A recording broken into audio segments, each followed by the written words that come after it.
Og jeg har skrivet til min utgjørskvalgte om at bare med gjøre et innslag om drittjo. Og det gjør de for en år siden i september i Seijan, at om blagkrosslyftet blir brøtt eller lakka, så jeg blagkrossar i møyr. Det kan slurst etter. Til det lenge innslag om det, her som det ikke alt vi. Men to som møter tog, det kan ikke øyne for tog, til de heter brennevun. Ikke til at det nekkant hever bit av meg, eller at nekkant måtte i meg i høver, aldri. Men jeg har åtte viner, nekkvar viner etter håndene som har vært omvender og døpter, og har atlas har fyllt Jesus, men så har vi brennevun i hala der udatter. Og jeg vil se brennevun og ledja nekkvan mann, mengan mann, og det en måttur og et vald som bokstavlig hete. Jeg heter brennevun. Ja. Og Jesus Kristus var ikke et dophead. Han var ikke en dritt, en ølslursker og en vinslursker. Han sa spotterne av honom, sa du det? Tar kalla av en drittjumann. Men var han det? Det sa stångast i skriftene. Så i Israel drukket de vin, det som de kallar vin, men det var ikke fermenteret vin. Det alt var stå vin, og i grunden vindruesaft. Det han drikkeren som er vunnen ur vindruene. Det vin. Vi kallar det vindruesaft og vin. Jødene gjør det til at tar tresk vindruener, tar til var hentet her, om vare. Og så ble han siroperen savnaver og gømter i kujkun og en kaldunsteg og en kjallar eller et eller annet. Og han siroperen var så gømter, og det ble så tidlig nyer og blanda opp i vatten, som var så rønt som det kunne få det. Og det var så gømt i kannen, som det så drukk og gjort. Og det kallet det vin. Men sterskurdrykker, det fermenteret vin. Og det drukker der ikke. Det drukker der ikke. Ja, som gjør det, men det ikke her vi sagt, det ikke givet at ha i Bibelen sier vin, at hikk, så var det en drittjevusle her som hadde vært skuit. I vrøver ikke. Og tog særst du til i Johannes 2, og i King James Bibelen, til sånne Biblene, at i vers 20, var det Johannes 2, til Britleip i Kana.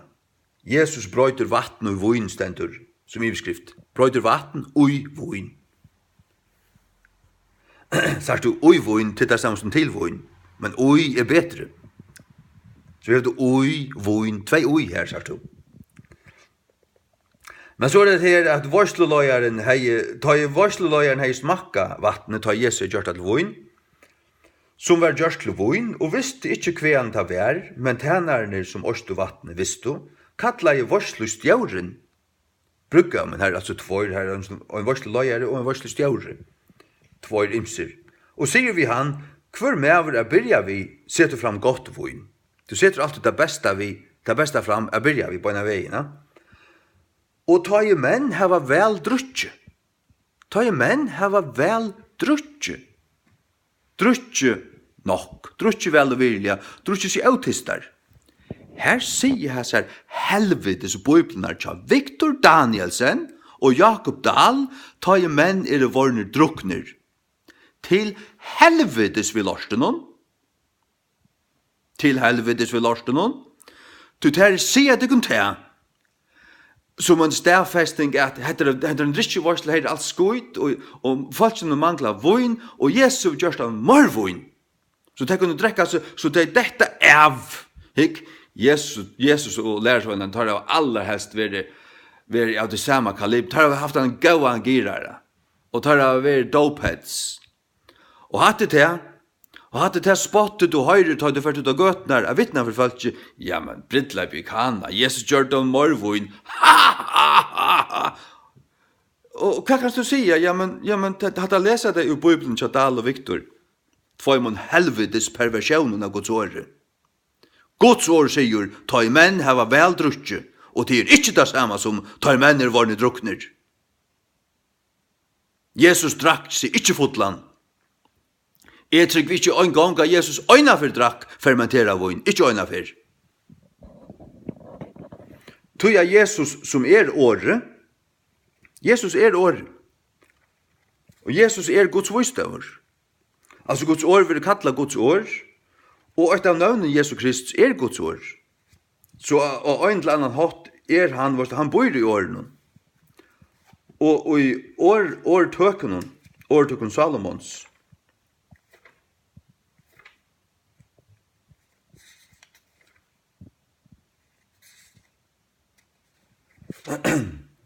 kapittel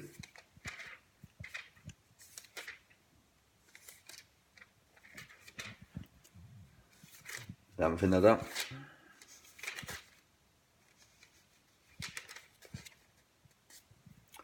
Kapittel 23.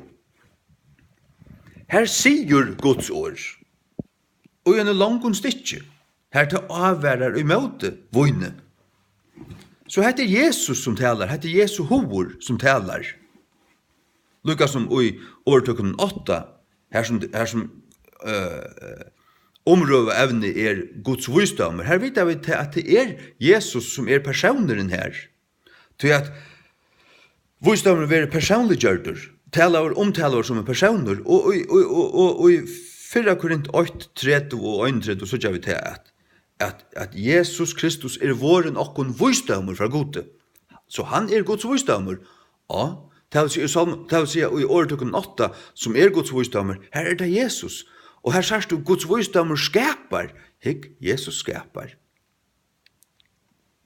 Og her sier jeg seg helvetes perversjoner til Dahl og Viktor, Øysene, og vers 22, og i årtukken 8, 22, at du skapte meg som ditt første versk i forhånd. Du at det tver helvetes perversjoner av Guds åre. Skøyndar vi lorsen og skålen i til helvetes. Jeg sier det, harst og kontant, du heter der. Jeg har anstygt for perversjonen av Guds åre. Du at jeg elsker Guds åre. Du kan ikke elske perversjoner av Guds åre. Ja, men vi bruker ikke noe av sottmalen, men Dalsa Bibel, henne bruker vi. De bruker en helvetes perversjon. Helvetes perversjon. Som sier det Jesus skapter.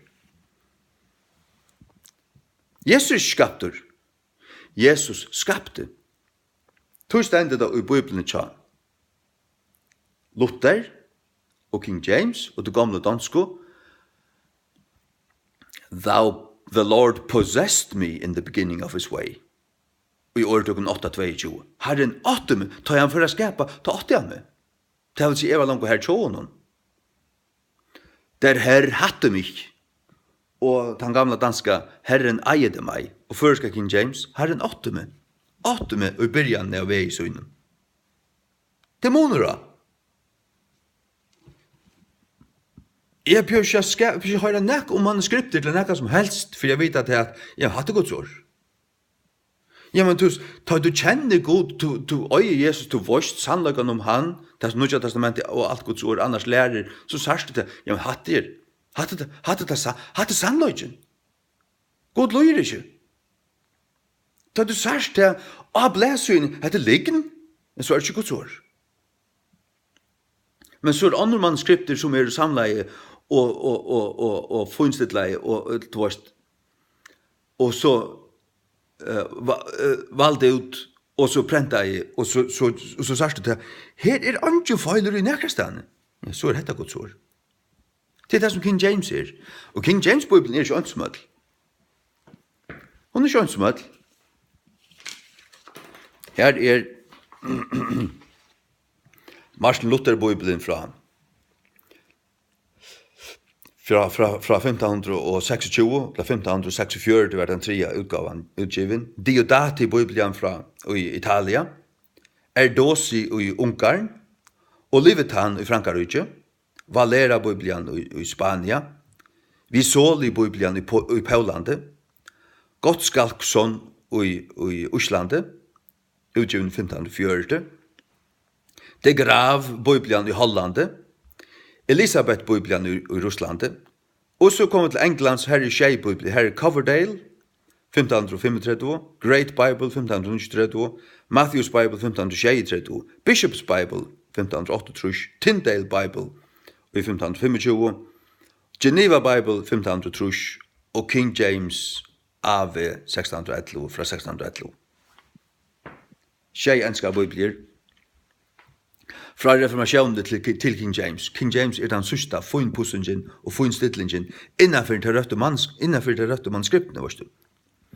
Nu får vi til år 2023, fra 1.30. Hegg ikke tog på vøyne, ta det rett. Ta det djevelsen lit i steipen hon. Ta det flyter seg av rattan hot, ikke hvis det rører seg her. Ikke på det. Hegg ikke tog på, og her det fermenteret vøyne. Det er vøyne som bøyter, det øyter.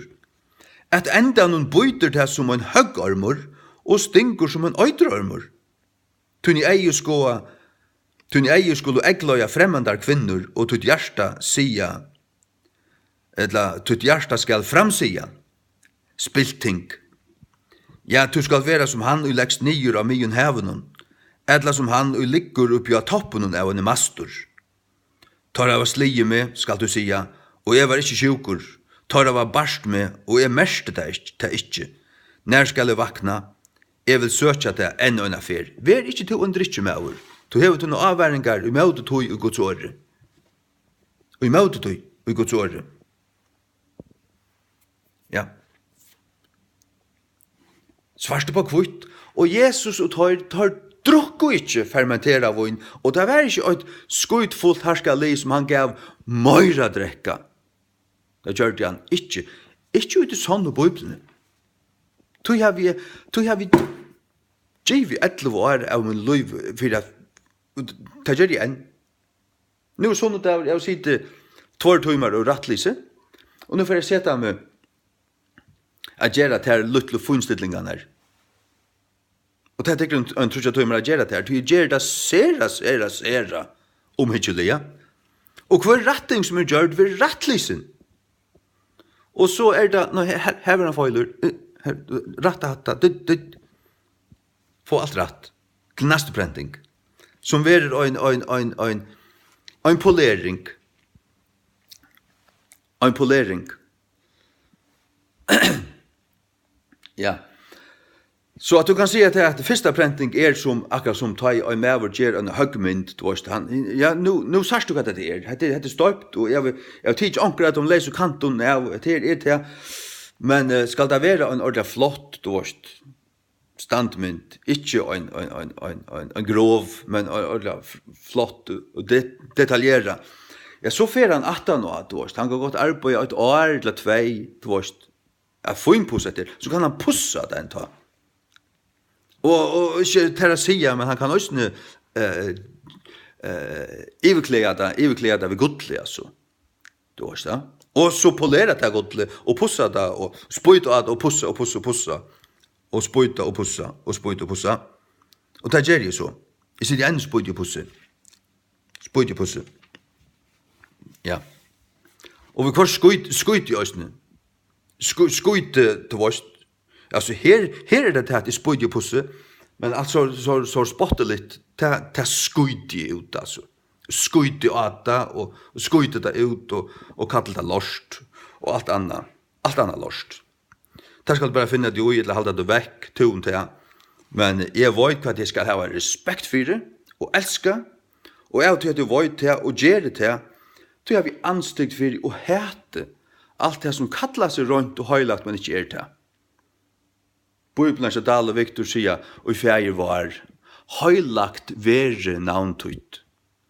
Vi edd i, høylagt være, hva er det at vi edd i mersker? Høylagt bløyve. Høylagt bløyve. Ja, hva det så nå? Så det ikke høylagt nå, men måtte det ta bløyve høylagt. Det det som stender her, hvis du har nærmere målslet hvit i vrøver. Jeg har målslet hvit, til god og himmelen giver mer. Hva sier jeg så røyna bøyblier? Ja, du lesa. King James sier, hallowed be thy name. To hallow, Det at halga. Det at halga, det at halda det høylagt. Det at vira det som høylagt. Og den gamla uslenska, helgist ditt navn. Helgist, at halgast, halgist. Mått ut navn halgast. Det merker måtte haltast høylagt, til det høylagt. Helliget vorde ditt navn. Helliget, ikke helligt. Men tar sier høylagt, vere, høylagt vere. Gjemmer kraft, så det ikke høylagt nå. Hva sier så først King James? Halga vere ditt navn. Ikke vi ett i, men vi i. Til ikke satt nå tog. Halga vere, det vil si ma tutt navn og hese stund og hverja stund halgast, eller være hilti høylagt. Ma det være hilti høylagt, tog det høylagt. Ma det tog haltast høylagt, til monra tog. Himmel vøyer monra tog. Guds navn ikke engang høylagt i Bibelen til Dale Victor. Ikke engang i fei var. Så skuiti om Fredrik Petersen skriver seg bønna og i 800 grønkval. Han kan skøyna seg ved henne. Hun ikke rødt. Hun skal være rødt. Og i først King James hun rødt. Og så kunne de spotta som det gældet vilja. Det kan helvetes spott i det. Spotta Guds år. Og bruka nutja sottmalan. Det kan reivrent og asen.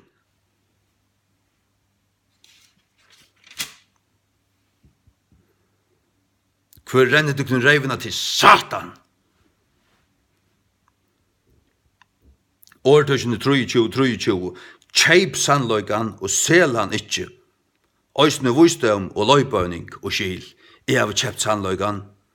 Øysene vusdøm og løybøyning og skil. Og jeg selger det ikkje. Det er ikke til salg. Det er givet her, jeg kjeipes opp på postkassan, og jeg røyder til å lese det. Det er Guds år.